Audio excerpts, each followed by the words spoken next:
सुनिए सुनिए देखा है सर, वो इलाका देखा है मैंने, अलक्षा मस्जिद भी गया हूँ। हजरत उमर के बाद अगर बात की जाए या सलाउद्दीन अय्यूबी की बात की जाए, उस दौर में भी कहीं किसी कोई आबादी को रोका नहीं गया, न क्रिश्चियनिटी को रोका गया, न ज्यूइशों को रोका गया, न और किसी को रोका गया। ये आज तक की तारीख आप देख लीजिएगा, कभी किसी को नहीं रोका गया। हाँ, लोगों को वहां बसाने की परमिशन नहीं थी, लेकिन ठीक है ठीक है ठीक है, हो गया। आपने मेरी बात मान ली कि पहले यहूदिया है, फिर क्रिश्चियन आए, फिर इस्लाम आया, लेकिन फिर भी जमीन आपकी है। प्रोफेसर संगीतरा की जमीन इनकी है, मजहब की भी लड़ाई है, जमीन की भी लड़ाई है। देखिए, ये लड़ाई मूलतः मजहब की लड़ाई है और इसका बहुत सीधा सीधा आपको देखने को मिलता है। एक हमास जैसा आतंकवादी संगठन जो बर्बरता से बच्चों को मारता है, उसका गला काट देता है, महिलाओं को की हत्या कर देता है, उसके साथ बलात्कार करता है, उस पर दुनिया का मुस्लिम समाज मौन रहता है।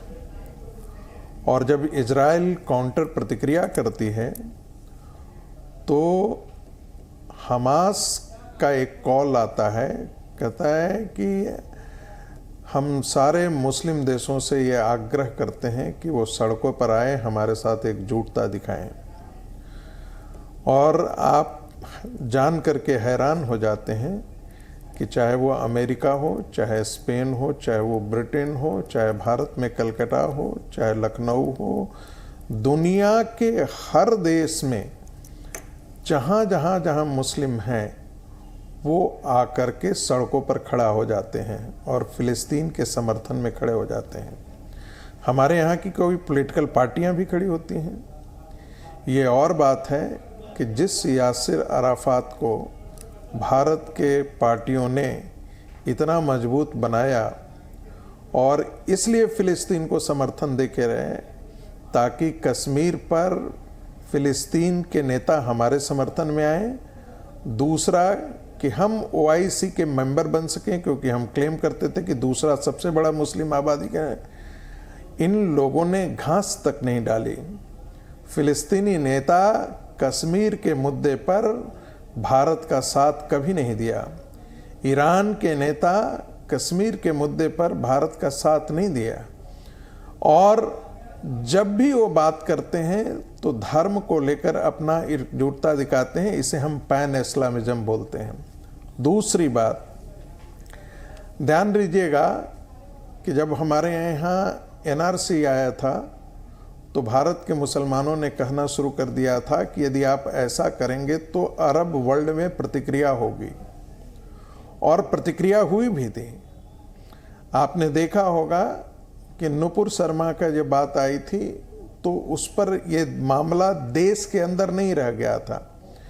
ये पूरी दुनिया, एक कतर जैसा छोटा सा देश जिसकी कोई हैसियत नहीं है राजनीतिक, उससे लेकर के दुनिया के सारे इस्लामिक कंट्रियों से प्रतिक्रिया आने लगी। यही आप देखिए, ये अभी आप बात करते हैं कि ये मानवता के कारण हम ऐसा कर रहे हैं। 4.5 लाख हिंदू जब कश्मीर से मार करके भगा दिए गए, विधवा बना दिया गया, बच्चों के साथ, महिलाओं के साथ बलात्कार हो गया, न तो इस देश का एक भी मुस्लिम संगठन आकर के सड़कों पर कहा कि ये मानवता की लड़ाई है, हम अपने हिंदू भाइयों के साथ संगठित होते हैं, ऐसा नहीं होना चाहिए। किसी मौलाना ने दुनिया का ये फतवा जारी नहीं किया कि हमास जो कर रहा है वो गैर इस्लामिक है। फिलिस्तीन के नेता कह रहे हैं कि जो हमास कर रहा है हम उसके साथ नहीं है। हाँ, फिलिस्तीन के राष्ट्रपति महमूद अब्बास ने कहा लेकिन कि आईसिस से ज्यादा खतरनाक है। लेकिन भारत का मौलाना, भारत का मुस्लिम समाज का नेता सड़कों पर आकर के उद्यम मचाता है और फिलिस्तीन के समर्थन में नारे लगाता है। ये हमारे विदेश नीति और हमारे राष्ट्रीय हितों के विरुद्ध खड़े हैं। ऐसे लोगों को चाहे से जेल में डाल दिया जाना चाहिए। आप भारत में रह करके भारत के हितों की अनदेखी आप नहीं कर सकते। इजरायल ने भारत को हमेशा साथ दिया। कांग्रेस पार्टी सिर्फ मुसलमानों के वोट के लिए इजरायल के साथ अपने राजनीतिक संबंध स्थापित नहीं किए, दूत के तौर पे संबंध स्थापित नहीं किए। ये तो नरसिंह राव की सरकार थी जिसने इसको तोड़ा, इस मिथक को तोड़ा। उसके पहले चंद्रशेखर की सरकार थी जिसने इस मिथक को तोड़ा, और आज हम इजराइल के साथ जो हमारा संबंध है वो एक बहुत ही मजबूत संबंध है। वो इसलिए नहीं कि एंटी इस्लाम कोई संबंध है। यहूदी पहले थे और उसके बाद क्रिश्चियनिटी आई।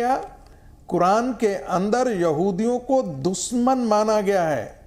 यदि गलत कह रहा हूं तो मुझे कोई मेरे मित्र यहां से करेक्ट कर देंगे, जितना मैंने पढ़ा है, और उन्हें दुश्मन के रूप में ही प्रतीक किया जाता है।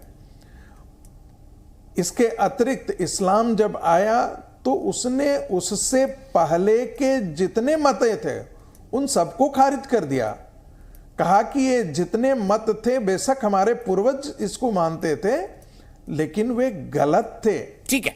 इसके अलावा मक्का के अंदर जितने बुत थे वे सारे तोड़ दिए गए थे, और जिस दिन मक्का विजय हुई थी उसी दिन तोड़ दिए गए थे।